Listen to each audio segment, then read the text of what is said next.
that the government must support this industry and not kill it just because there are few people. You cannot tarnish the image of the entire industry. Right. This industry brings international name and recognition also, apart from the political people. I was really embarrassed and ashamed that yesterday one of our members in the Lok Sabha spoke, who is from the industry, against, I'm not taking a name, against the film industry. It's a shame. जिस थाली में खाते हैं उसमें छेद करते हैं. गलत बात है. I need the protection. The industry needs the protection and support of the government. Kangana Ranaut कहाँ थी, क्या थी, कैसी थी? क्या कंगना रनावत स्मृति ईरानी की जगह लेंगी? सोशल मीडिया पर यह भी चलता रहा कि स्मृति ईरानी का एक भी बयान कंगना रनावत के समर्थन में क्यों नहीं आया?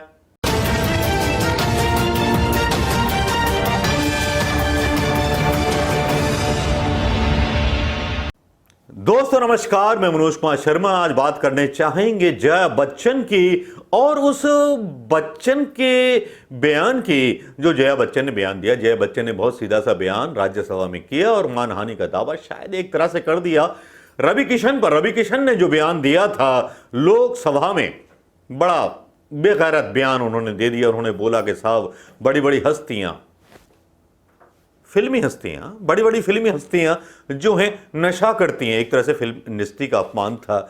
उसको लेकर के बड़ी मतलब गुस्सा हो गई जया बच्चन। उन्होंने भी बयान दे दिया और बयान उन्होंने एकदम पते का दिया। उन्होंने ये बोला कि जिस थाली में खाते हैं उसी में छेद करते हैं, जिस बॉम्बे ने उनको सब कुछ दिया उसी में छेद करते हैं। और सोशल मीडिया पर ये सब कुछ चलता रहता है और सरकार देखती रहती है, जबकि सबसे ज्यादा टैक्स जो है बॉलीवुड भरता है, 5 लाख लोगों को रोजगार देता है। शायद ये कंगना रनावत को और रवि किशन को पता नहीं होगा, क्योंकि रवि किशन भी भारतीय जनता पार्टी के सांसद बनकर के मोहरा थे। जो उनको एक लिख करके बयान दे दिया गया वो उन्होंने पढ़ दिया, बाद में उन्होंने माफी मांग ली। ये उनकी महानता थी रवि किशन की, कि जो बोले कि मैं तो उनके पैर छूता हूं और मैं उनका आदर करता हूं। मेरा मतलब ये नहीं था कि हर कोई नशा नहीं करता, लेकिन उन्होंने एक वर्ड यूज किया था लोकसभा में जिसमें कहा गया था बड़े बड़े सेलिब्रिटी जो नशा करते हैं। लेकिन चलिए, जो हुआ सो हुआ। यहां तक अच्छा एंड हो सकता था, लेकिन बुरा एंड होने की तरफ तैयार था। एक कंगना रनावत जो है ड्रामा क्वीन रही है, जैसे राखी सावंत रही है उसी तरह की ड्रामा क्वीन। चाहे आप ऋत्विक रोशन का केस देख लें या किसी का केस देख लें, आजकल वो जो है, पहले महेश भट्ट के ऊपर पड़ गई थी, अभी वो करण जौहर के पीछे पड़ी हुई है। लेकिन उनका एक बयान आता है और ऐसा एक अभद्र बयान आता है जिस अभद्र बयान की जो है मतलब क्या कहते हैं, बुराई होनी चाहिए या उसकी निंदा होनी चाहिए। जो बोलती हैं जया बच्चन को, इतनी सीनियर मां जैसी हैं, एक ऐसी लड़की जो 17 साल की अवस्था में भाग करके मुंबई में पता नहीं किन किन लोगों के साथ मिलकर के अपना कैरियर बनाई होगी, पता नहीं क्या क्या किया होगा। जब वो जया बच्चन जी के लिए बोलती हैं कि आपका बेटा फांसी पर लटक गया होता, आपकी बेटी के साथ ऐसा हो गया होता, ये हो गया होता, तो वो एक ऐसा लगता है कुछ चिड़चिड़ा व्यक्ति जिसने अपना मानसिक संतुलन खो दिया हो, वो इस तरह की बात कर रहा है केवल इसलिए क्योंकि भारतीय जनता पार्टी का सपोर्ट उसके साथ आ गया है। 22+ की सुरक्षा उसको मिल गई है। बाल ठाकरे या उद्धव ठाकरे उसका कुछ बिगाड़ नहीं सकते, तो वह कुछ भी किसी के बारे में बोलेगी। करण जौहर ने एक भी ट्वीट का जवाब कंगना रनावत के नहीं दिया, लेकिन कंगना रनावत है कि मानती नहीं।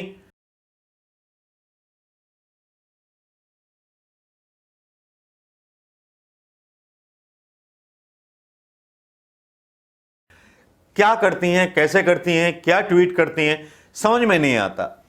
लेकिन जो भी हिंदुस्तानी देखते हैं उनको समझ में आता है कि कंगना रनावत ने अपना मानसिक संतुलन खो दिया है, क्योंकि वो एक तरफ नारी सुरक्षा की बात करती हैं, लेकिन उत्तर प्रदेश में जो नारी सुरक्षा और हत्याएं हो रही हैं उसके बारे में बात नहीं करती।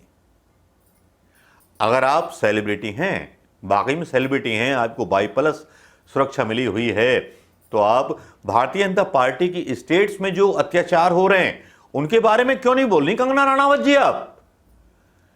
आप जया बच्चन जी के पीछे पड़ गई। जया बच्चन जी ने तो इतना बोला है कि फिल्म इंडस्ट्री बदनाम होती है विदेशों में, जैसे कि सरकार बोलती है। जब सरकार से सवाल पूछता है कोई चीन के बारे में तो बोलते हैं गद्दार है। जब आप फिल्म इंडस्ट्री पर सवाल उठाती हो कि नशेबाज है, तो फिर सवाल आपसे भी किए जाएंगे ना, रवि किशन आपसे भी किए जाएंगे ना। बाद में आप अपने बयान को बदल देते हो। यह नाटक चलता रहा, लेकिन इस नाटक के बीच चीन की खबरें गायब कर दी गई। यही एक आइडिया होता है हमारे साहिब का, समझा सोचा एक प्लानिंग। कंगना रनावत कहाँ थी, क्या थी, कैसी थी? क्या कंगना रनावत स्मृति ईरानी की जगह लेंगी? सोशल मीडिया पर यह भी चलता रहा कि स्मृति ईरानी का एक भी बयान कंगना रनावत के समर्थन में क्यों नहीं आया। बातें तो बहुत चलती रही, भाई हेमा मालिनी भी बुढ़ी हो रही है, स्मृति ईरानी बुढ़ी हो रही है, तो कुछ ऐसी एक्ट्रेस को ढूंढ के लाना पड़ेगा जो चुनावों में कम से कम भारतीय जनता पार्टी का साथ दे सके। लेकिन आज कंगना रनावत मानसिक संतुलन खोती हुई दिखाई पड़ी। आप मुझसे कितना सहमत हैं दोस्तों, बताइएगा जरूर कि कंगना रनावत ने वाकई में अपना मानसिक संतुलन खोया था कि नहीं खोया था। कंगना रनावत को सवाल पूछना चाहिए था योगी जी की नीति पर, हत्याओं पर, लेकिन उन पर सवाल नहीं पूछा। केवल उनका एक ही मकसद रहा महाराष्ट्र सरकार पर। बस यहीं कंगना गड़बड़ कर गई और मतलब अपने राजनीतिक जीवन को शुरू करने से पहले उन्होंने मार दिया।